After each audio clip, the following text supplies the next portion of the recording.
Welcome back to IT Candor. This episode, we're going to discuss secure communications during an incident and why this critical process is being overlooked by many organizations. This is a two-part episode, and the first part will be on the process of secure communications. Part 2 will focus on the tools. I hope by the end of this video, you'll be able to take the advice and start to add these new processes to your incident response playbook. I'm also going to give 2 real stories that have occurred within the past 6 months. As I always say, this channel is for the people who do the job, and I'm not able to do content every day because if I did, then I'm not really one of you, and no better than any other content creator rehashing everything. I think you deserve better content from people who still get their hands dirty in the field. Let's level set before we go any further. There is no perfect SOC setup or layout. It's what works best for each company to be efficient with their alerts and incident handling. Low and medium alerts come in and may be correlated as a single incident and quickly resolved with no impact. High alerts may require more senior people to be involved, and the utopia is no impact and or quickly restore services to a level of trust with minimal impact. What I'm talking about are when the threat actors have blown through all the defenses and the SOC is no longer able to contain the threat actor, which could have also been ransomware to the environment, and there's nothing left to contain. Larger enterprises who have cybersecurity insurance will involve partner companies specialized in incident response, such as Mandiant or Unit 42. In some scenario, government agencies and departments are also called in, such as the FBI or NSA, to assist. This is the scenario I'm going to focus on, where secure communication is mandatory to take back control. Currently, it's not being used, and it should be part of the standard majored incident process. So what is secure communication? Daily communication used by organizations such as Cisco WebEx, Microsoft Teams, Zoom, Slack, etc. To access these systems, corporate credentials are used. Groups of people join a meeting to discuss and present ideas. Anyone who's worked at a company for more than a week has a calendar full of meeting invites and understands this is part of their daily routine. This is a form of secure communications when the solutions are trusted, meaning they are not currently known to be compromised by a threat actor. In the example we started above, where it's a full compromise and the threat actor owns everything at this point, any meeting solutions using corporate credentials are also compromised, which in turn means that many discussions about the plans to remove the hacker, recovery efforts during the meeting, will be heard by the threat actors themselves, listening into the call. Since we know of 2 casinos in the news recently for breaches, it's basically playing poker and you must show all your cards and the hacker does not. Secure communication is nothing new, looking back at past wars such as World War II, where the Germans created the Enigma machine. Not going to give a history lesson, but bad process led to the Allies being able to decrypt the messages sent during the war. I must admit, I knew the Mr. Robot TV show would eventually happen. The scene I'm referring to is where the hackers join the FBI meeting and listen into every detail of the plan. This started to occur during a recent incident with a customer. The hacker joined the call.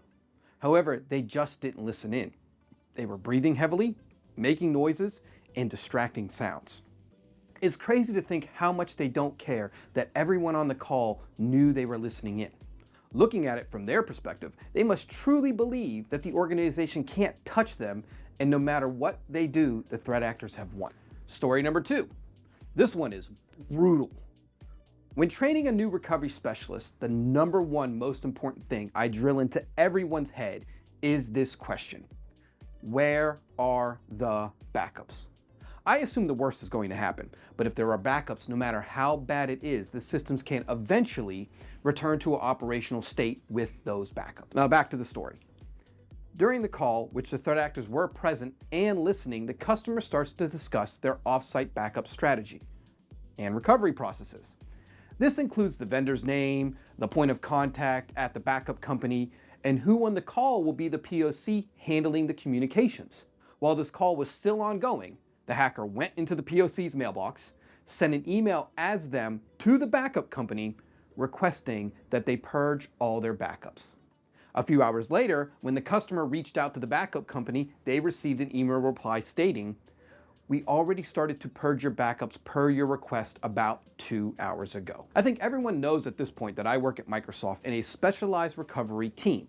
For the past 4 years, every single project in APAC, we've been using a process called a secure tenant during recovery projects. Other teams within Microsoft recently started to use this method. Some might call it out of bounds. But historically, the CRSP team in APAC has the process fully documented and automated for the controls to perform secure communication during an incident for years now. Here's where any CISO, CISO, and lead security people should be going back to their teams and planning for how they will achieve secure communication when their current daily communication solutions no longer are trustworthy. High level, what is a secure tenant? It's a brand new Office 365 subscription that has never existed before today. We normally try to name that tenant a project code name during the initial sign-up process. Once the tenant is set up, controls are enforced, such as requiring everyone to have MFA, no inbound or outbound email, no guest access for Team or OneDrive shares. New accounts are specifically created for each of the incident response team members, both company impacted and the incident team members such as myself, all get fresh accounts.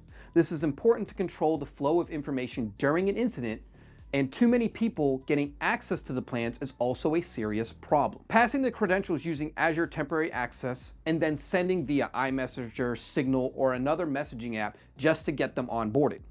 If possible, we don't send these details to a corporate device controlled via MDM. I've asked customers to put their SIM card in their spouse's phone for a few minutes, as we can't trust those enrolled devices now either. During the project, any calls, messages, and files shared are done through Teams securely because these accounts are brand new. We also try and use the webcam as much as possible during the start of the call to make sure it's really that person. I've even asked each person during their onboarding to show an item in their room, and if they are ever challenged because we think it's a deep fake, they will be able to present this item. I've only ever had to do this one time in 4 years, as the person had very poor connectivity and we weren't sure it was really them. There are two areas of concern when using this method. The first, it is extremely challenging for most IT professionals and organizations because they are normally very open and talk about everything to everyone. Incidents are need to know, which isn't a common approach. People will slip up and send an email over corporate email systems. Thus, it's important to stress and constantly remind everyone for the first week during every daily stand-up the rules of engagement. Second is dealing with attorney-client privilege or compliance. After an incident, I would advise exporting any logs from the secure tenant, emails, and team site chats or files. Since this tenant should never be used again, it will be deleted once the trial licenses expire. If any of this data is important to keep for the future audits, then plan to export this data. I can't tell you exactly what you should do because every country has different laws and requirements. This is why I advise planning for this new secure tenant process before you need to use it. Thanks for sticking around. I know this was not super technical, which everybody loves. Yes, processes suck, but this is a process you must find a way to be able to enable. It is critical to have secure communications until the corporate systems are brought back to a level of trust. This could take a few days, maybe even a week or longer.